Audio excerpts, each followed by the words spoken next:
This guy, come on, grab a hold. This guy's a drone. He's male. He has no stinger. He just works. No.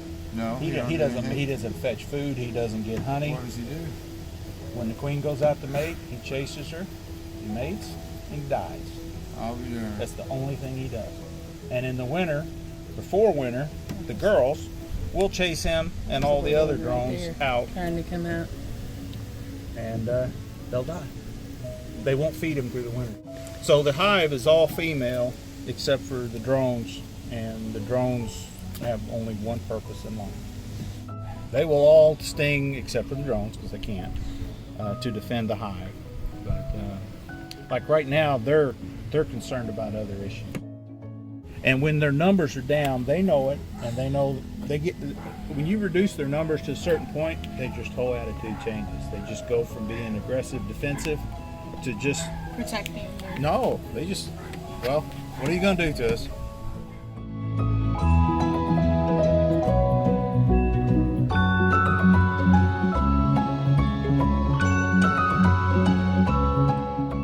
These cells have kind of a dome on them, and they're a little bigger. That's the drone, the male. The females will have just a little brown cap. I see. What's the white stuff? It's insulation. Yeah, it's from the attic. Honey in these. Yep, they're drying it. Yeah, there's brood. This is the female here. Their cap is more of a brown, and it's flat. The drones are dome shaped. Yellow ones. Yeah, the drones are a little more yellow and they're dome shaped. Kind of looks like a bullet head, whereas the females are flat. And a queen will actually be protruding and hanging down and be about that long. They give her their own cell structure.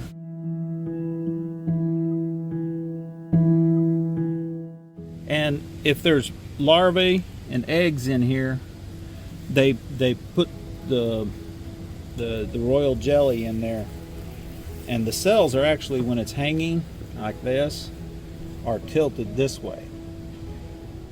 If Just you enough turn to it keep over, the jelly will run out, the eggs will run out. But if you can manage, if the larvae manages to stay in there, it can drown.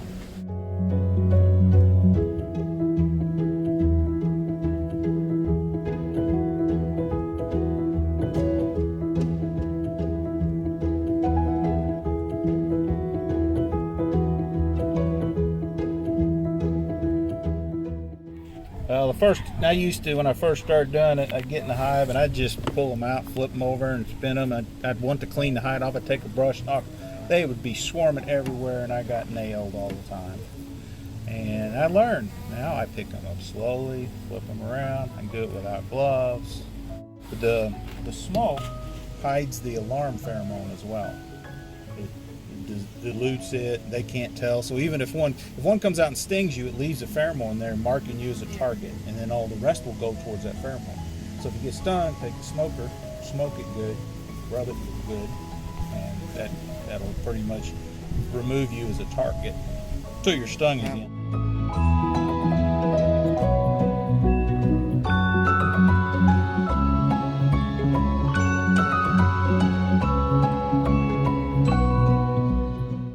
Heads sticking out, they're hatching. If their butt's sticking out, they were in there cleaning the cell, getting it ready for the next day.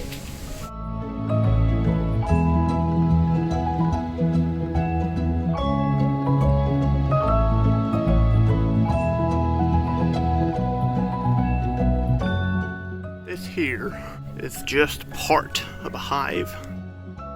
The hive actually fell, except for what's here.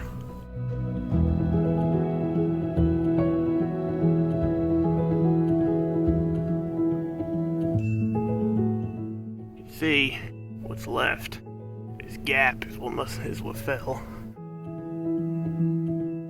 This is all mostly honeycomb.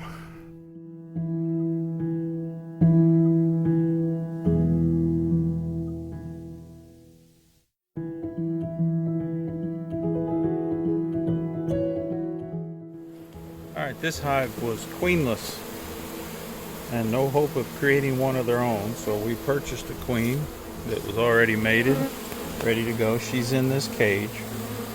On this end, there's a hole with a cotton or a candy plug in it.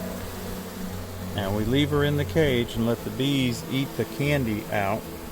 That gives them 3 days to get used to her scent and her being in there. And that's how you introduce a new queen to a colony that is queenless. You can't just drop them in because they may kill her. So, but they look like they're very friendly. They're not trying to sting her.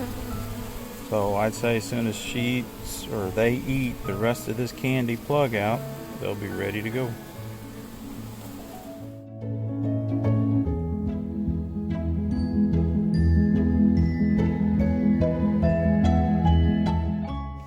And it never fails. If any bee in the hive dies, it's usually the queen.